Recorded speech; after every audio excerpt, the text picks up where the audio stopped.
करते हैं। पहला क्वेश्चन आप सभी के सामने है। हम लोग इस क्वेश्चन को डिस्कस करते हैं। क्या है ये क्वेश्चन? Okay, let's see.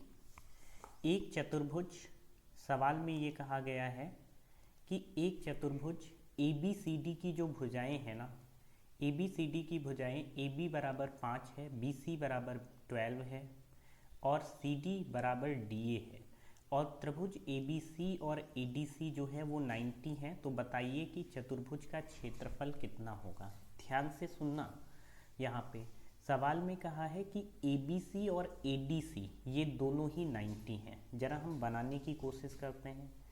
हमने एक चतुर्भुज हम बनाएंगे माने, ठीक है ना। तो सबसे पहले ध्यान से सुनना हमारी बात। हम लोग एक क्या बनाएंगे, चतुर्भुज बनाने की कोशिश करेंगे। So let's see. यहाँ पर ये मैंने एक लाइन खींची और ये लाइन कौन सी है सर? कहा है कि ट्रायंगल ADC, ये कैसा ट्रायंगल है? 90 है। तो हमने ADC बनाया और ये 90 डिग्री का ट्रायंगल है, ठीक है ना। और कह रहे हैं कि ABC भी इसके बराबर है, लेकिन ध्यान से सुनो, कह रहे हैं कि CD और AD बराबर है, यानी कि ये वाली भुजा और ये वाली भुजा आपकी बराबर हो गई। मैं आगे बढ़ता हूँ, ध्यान से समझते रहिएगा, सुनते रहिएगा बात को। आगे कहा है कि AB की वैल्यू 5 है और BC की वैल्यू कितनी है? BC की वैल्यू सर 12 है, यानी कि AB की वैल्यू 5 है। हमने इसको बना लिया, लेट्स से ये AB है, AB हमने इसको मान लिया, ठीक है ना। और इसकी वैल्यू 5 दे रखी है, जी हाँ। और जो BC है, मतलब ये वाली भुजा जो आपको दिखाई दे रही होगी BC, ये कितनी है सर? 12 है, 12 है।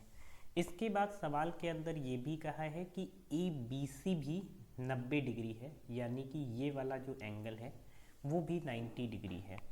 तो आपको इस पूरे का यानी कि ABCD का क्या बताना है? एरिया बताना है। बहुत ही आसान सवाल हो गया। अब आप कर सकते हैं इस सवाल को। हमने क्या करा कि इसका डायगोनल ऐसे मिला दिया। डायगोनल मिलाने से ये राइट एंगल ट्रायंगल है, पहले हम इसका एरिया निकालेंगे, फिर इसका एरिया निकालेंगे और जोड़ लेंगे, तो कंप्लीट एरिया हमको मिल जाएगा, ठीक है ना। तो 5, 12 और 13, क्या ये एक ट्रिपलेट होता है? बिल्कुल होता है सर। तो सबसे पहले इसका एरिया निकालेंगे तो क्या होगा? 1/2 आधार गुणे ऊंचाई, यानी कि 5 × 12, ठीक है ना। तो इसका एरिया कितना आ गया? यानी कि 30 आ गया। 30 इसका एरिया आ गया, बिल्कुल आ गया सर। इसका एरिया हम लोग कैसे निकालेंगे? अगर आपके पास में कोई भी इस तरीके का राइट एंगल ट्रायंगल है जिसका हाइपोटेनस आपको दे रखा है, जिसकी और हाँ आइसोसेलेस राइट एंगल ट्रायंगल है जिसकी अन्य दो भुजाएं बराबर हैं, तो इसका एरिया का फार्मूला आप नोट करेंगे साइड में। सर ये h²/4 होता है, ठीक है, h²/4।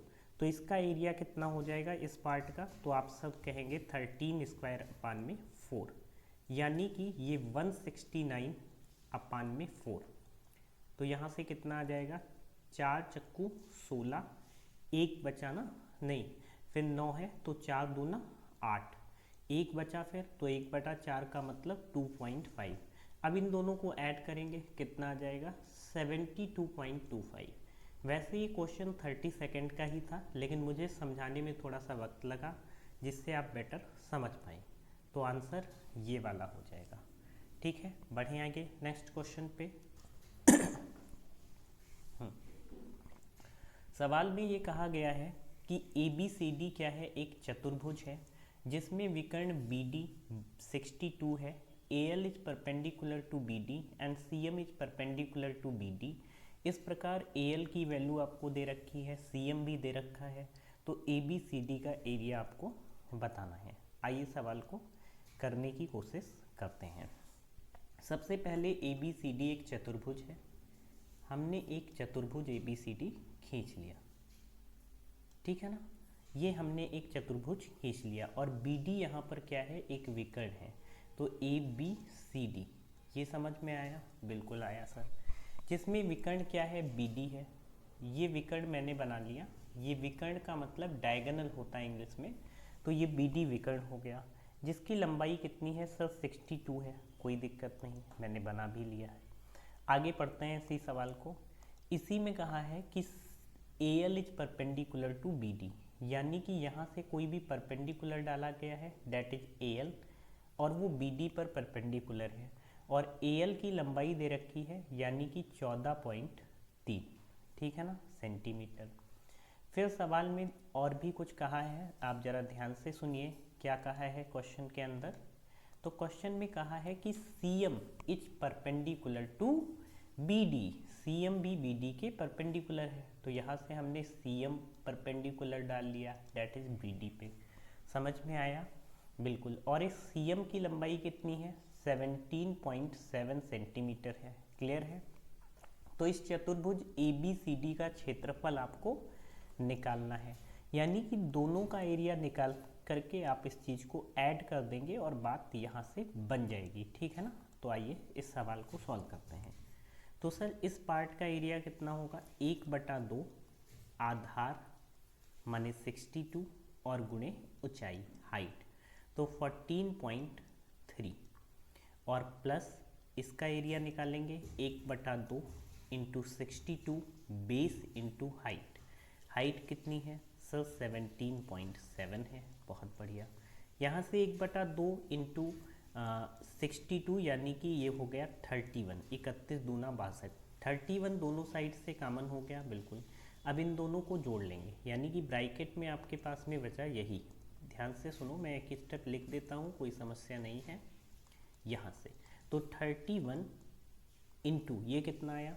देखो ऐसे जोड़ने का काम कैसे करते हैं, 7 4 11 और 1 1 2, यानी कि 31 हो गया, और 7 3 10, 31 एक कितना हुआ? 32, 32। अब इसकी मल्टीप्लाई कैसे करेंगे? सबसे पहले 32 को क्या लिख सकते हैं? 31 + 1, 31 का स्क्वायर क्या होता है? अगर आपको नहीं पता तो स्क्वायर्स आपको याद होने चाहिए 50 तक, 961 ये होता है।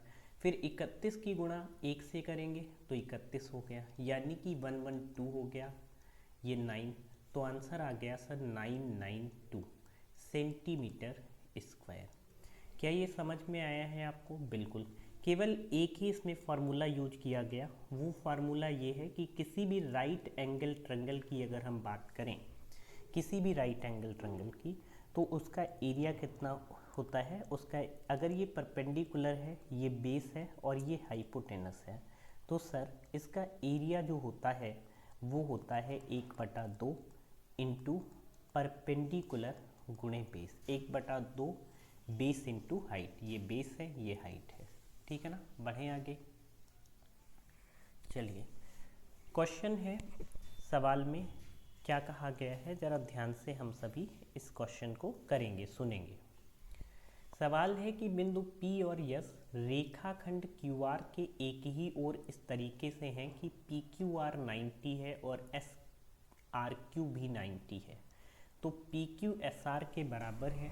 तो आपको सही स्टेटमेंट का चयन करना है, सही स्टेटमेंट को आपको चूज करना है। ध्यान से सुने, एक क्या है? ये लाइन है, और ये कैसी लाइन है सर? ये लाइन है सर QR। क्लियर है? QR रेखाखंड पर, मतलब बिंदु P और S रेखाखंड QR के एक ही ओर है। हमने यहाँ पर P मान लिया, क्यों? क्योंकि यहाँ पर P, यहीं पर क्यों माना? क्योंकि PQR क्या है? 90 डिग्री है। यहाँ से मैंने लाइन खींची है और PQR क्या हो गया? 90 डिग्री हो गया। फिर इसके बाद में SRQ भी 90 डिग्री है, SRQ। और सवाल में कहा है कि PQ SR के बराबर है। ध्यान से सुनना, और ये SRQ जो है वो भी कितना हो गया? 90 डिग्री। और ये जो PQ वाली भुजा है वो SR के बराबर है, ठीक है ना। बराबर हुई, बिल्कुल। अब क्या कर सकते हैं? अब सर कुछ नहीं कर सकते हैं, अब हम इसको यहाँ से ज्वाइन कर सकते हैं, हाँ या ना, मिला सकते हैं। कोई समस्या है? नहीं है। आप बोलेंगे sir there is no problem, कोई दिक्कत नहीं है। तो यहाँ से मुझे ये बताइए कि ये जो ट्रायंगल है PQR, ट्रायंगल जो PQR है, क्या ये सर्वांशम कांग्रुवेंट हो गया किसके, ट्रायंगल एस आर क्यू के। क्या इस बात को समझते हो या नहीं? नहीं, बताते हैं अभी कैसे।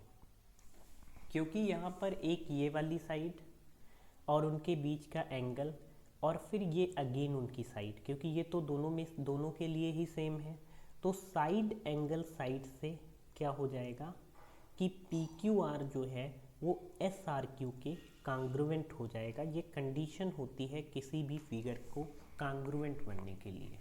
देखो कोई भी फिगर अगर कांग्रुवेंट है ना, कांग्रुवेंट है तो इसका मतलब क्या है कि वो दोनों ही बिल्कुल एक जैसे हैं, मतलब बिल्कुल एक ही फिगर हैं, एक ही फिगर हैं, आप ये कह सकते हैं। ठीक है, तो आप कांग्रुएंसी बता सकते हैं अगर किसी भी दो फिगर की, मतलब दो त्रिभुज की दो साइड और उनके बीच का एंगल बराबर है तो वो कांग्रुएंट हो जाएंगे, या फिर दो एंगल और उनके बीच की साइड बराबर है तो वो कांग्रुएंट हो जाएंगे, और या फिर तीनों ही साइड्स बराबर हैं तो भी फिगर कांग्रुएंट हो जाएंगे, या फिर राइट एंगल, हाइपोटेनस और कोई अन्य एक साइड बराबर है तो भी फिगर कांग्रुएंट हो जाएंगे। ये 4 कंडीशंस होती हैं किसी भी फिगर को कांग्रुएंट होने के लिए। ठीक है ना, तो आज यही 3 इम्पॉर्टेंट क्वेश्चन थे ज्योमेट्री के। ठीक है ना, अगर वीडियो आपको पसंद आ रही हो तो वीडियो को लाइक करें। ठीक है, चैनल को सब्सक्राइब कर लें। इसके अलावा अगर कंटेंट अच्छा लगे तो प्लीज़ इस चैनल को शेयर भी करें। तो ये 3 क्वेश्चंस मैंने ज्योमेट्री के कराए हैं। आई होप कि आपको मज़ा आया होगा। ऐसी ही और वीडियोस देखने के लिए चैनल से जुड़े रहें।